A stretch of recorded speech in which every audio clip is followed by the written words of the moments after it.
This is the solution to the Java MOOC course, Java Programming First Part, Part 6, Programming Exercise 6.1, named Menu. Okay. Now the programming exercise has been divided into 3 parts, and the programming exercise asks us that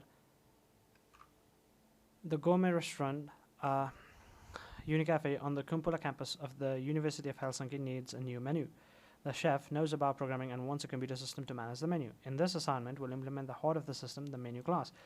The exercise template comes with a main class that you can use to test the menu. For the implementation of the menu, you'll have the following boilerplate code. So we have been provided with this. The menu object has an added list as an instance variable to store the names of the dishes on the menu. The menu should provide the following codes. So we need to write 3 methods, right? One to add the meal, the other to print the meals, and finally the other one to clear the menu items. So we have part 1, adding a meal. Implement the public void add meal string meal method, which adds a new meal to the meals list. If the meal you want to add is already on the list, you should not add it again. The list method contains is handy for checking out items existence. So let's go and let's see what we have been given. We have been given menu to Java as well. Okay, and we can write here.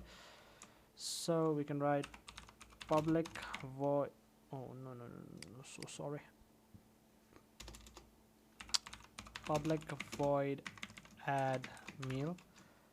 That takes a single parameter, and we have a if condition to check, and this dot meals dot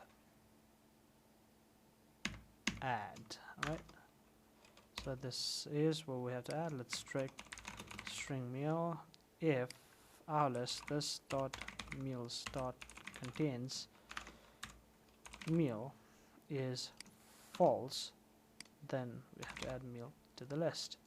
So let's go into our main Java. Let's just go that part. Okay, that's done. Next we have printing the meals. Implement the public void print meals method, which prints the meals. You can test out the program using the following example code. So chili. Okay, we can try this. Let's try and add this. Okay, see, we have our main Java exactum. So yeah, let's hit that and instead hit this. Yeah, let's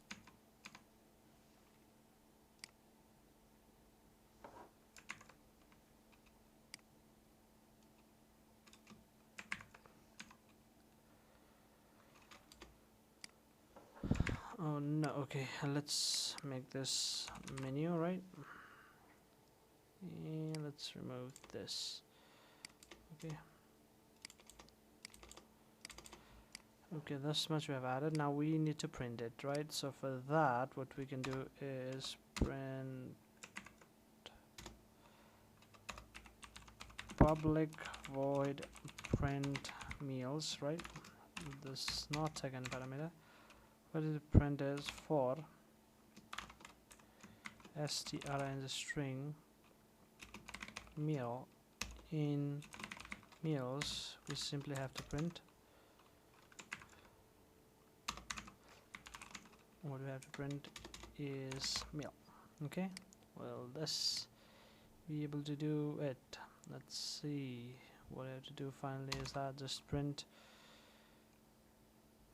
menu dot print meals. Okay, I think this should do it. Let's try and run the code. Okay, so yeah, we have the first item, the second item, the third item is ignored since it already exists in the list, and the fourth item all printed. Now let's go back to the problem. We also have part 3, clearing the full list. Implement the public void clear menu method, which clears the menu.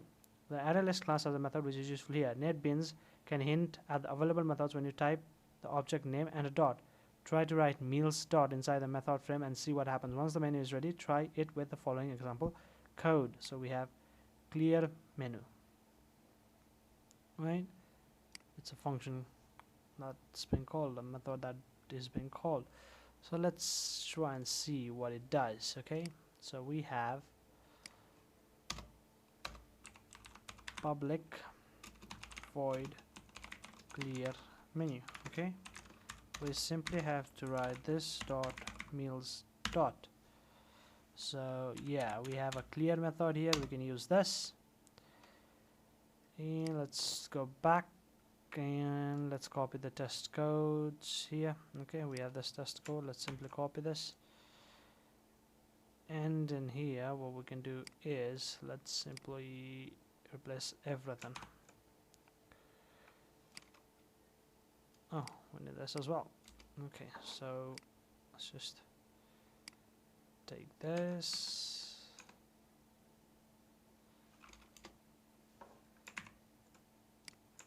and I think this should, oh, this is a duplication here. Okay, and I think this should give us the right output. Let's run the code. Let's see what happens. So yeah, first we have been provided with these three things. The next we have been cleared, and finally only this item is added. Let's run some of this code and see if we get the things done or not. And as you can see, all tests have passed on the server. Thank you for watching. If there are any questions regarding this problem, you can ask down in the comment section. I'll see you guys on the solution of the next video.